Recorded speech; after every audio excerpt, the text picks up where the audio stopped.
بسم اللہ الرحمن الرحیم۔ السلام علیکم، میرا نام ڈاکٹر اسد محمود ہے۔ کیا آپ دکھوں اور پریشانیوں سے نجات حاصل کرنا چاہتے ہیں؟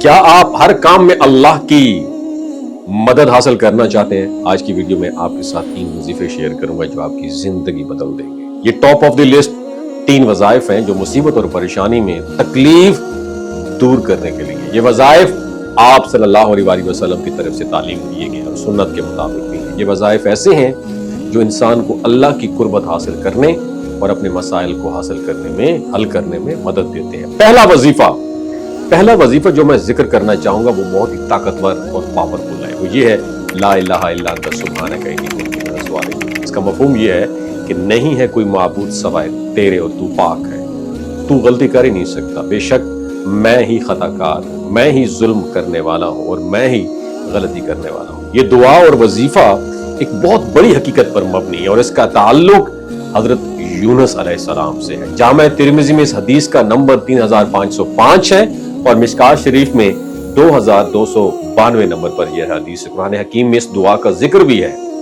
سورہ انبیاء کی آیت نمبر 87 اور 88 میں حضرت یونس علیہ السلام کی مثال دی گئی جب وہ مچھلی کے پیٹ میں تھے اور اللہ تعالیٰ کی مدد کے لیے اس دعا کو پڑھا تھا، لا الہ الا انت سبحانک انی کنت من الظالمین۔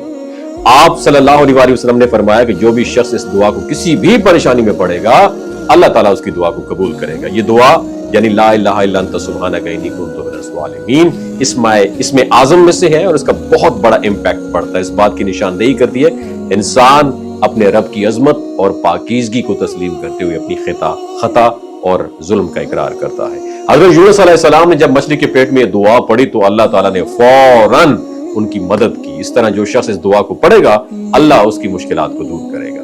دوسرا وظیفہ بہت اہم ہے اور یہ بھی آپ صلی اللہ علیہ وسلم کی سنت میں سے۔ یہ وظیفہ جامع ترمذی میں موجود ہے اور اس کا انٹرنیشنل نمبر 3524 ہے، لیکن امام ترمذی نے اس روایت کو ضعیف کہا ہے، لیکن اس کا مطلب یہ نہیں ہے کہ یہ وظیفہ کمزور ہے۔ یہ روایت سنن نبی نسائی میں 10492 اور 1862 نمبر پر موجود ہے اور مشکوٰۃ شریف میں 2454 پر موجود ہے اور دیگر کتب جو ہے حدیث کی اور سند کے ساتھ، صحیح سند کے ساتھ بھی موجود ہیں۔ یہ وظیفہ ہے یا حیو یا قیوم برحمتک استغیث۔ اس کا ترجمہ ہے زندہ رہنے والے، ہر چیز کو تھامنے والے، میں تیری رحمت کے ساتھ تیری مدد کا سوال کرتا ہوں۔ یہ دعا اور وظیفہ آپ صلی اللہ علیہ وسلم کی سنت ہے اور جب آپ صلی اللہ علیہ وسلم کو کسی تکلیف یا پریشانی کا سامنا ہوتا تو آپ ان الفاظ میں اللہ کو پکارتے۔ اس دعا میں اللہ کی دونوں بڑی صفات کا ذکر کیا گیا ہے، یا حیو زندہ رہنے والے اور یا قیوم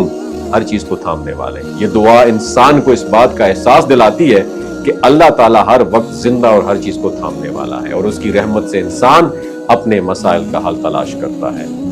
اب یہ تیسرا وظیفہ ذرا سنیے گا، وہ صحیح بخاری میں موجود ہے۔ تیسرا وظیفہ اس کا انٹرنیشنل نمبر 4563 ہے اور اس وظیفے کا تعلق حضرت ابراہیم علیہ السلام سے ہے۔ جب حضرت ابراہیم علیہ السلام کو آگ میں پھینکا جا رہا تھا تو آپ نے اللہ پر بھروسہ کرتے ہوئے کہا تھا کہ ہم نے اللہ ہی پر بھروسہ کیا اور وہی بہترین کارساز ہے، اور یہ دعا ہے حسبنا اللہ و نعم الوکیل۔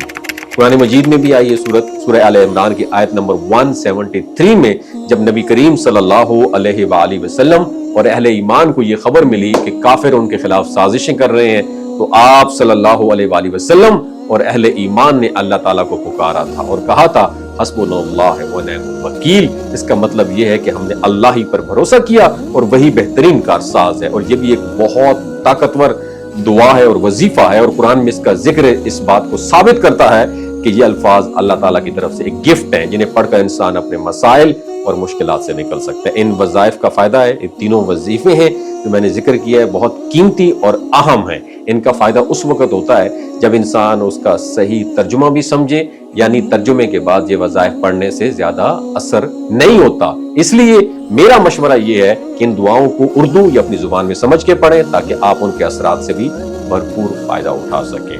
اگر آپ ان وظائف کو صحیح طریقے سے پڑھیں گے تو انشاءاللہ اللہ تعالیٰ آپ کی مشکلات کو دور کرے گا اور آپ کی زندگی میں سکون اور خوشحالی آئے گی۔ اگر یہ ویڈیو آپ کو اچھی لگی ہو دوسروں کے ساتھ ضرور شیئر کیجئے، ہو سکتا ہے آپ کے ایک شیئر سے اللہ تعالیٰ کسی کی زندگی اور دل بدل دے۔ اپنا بہت خیال رکھیے گا۔ اللہ حافظ۔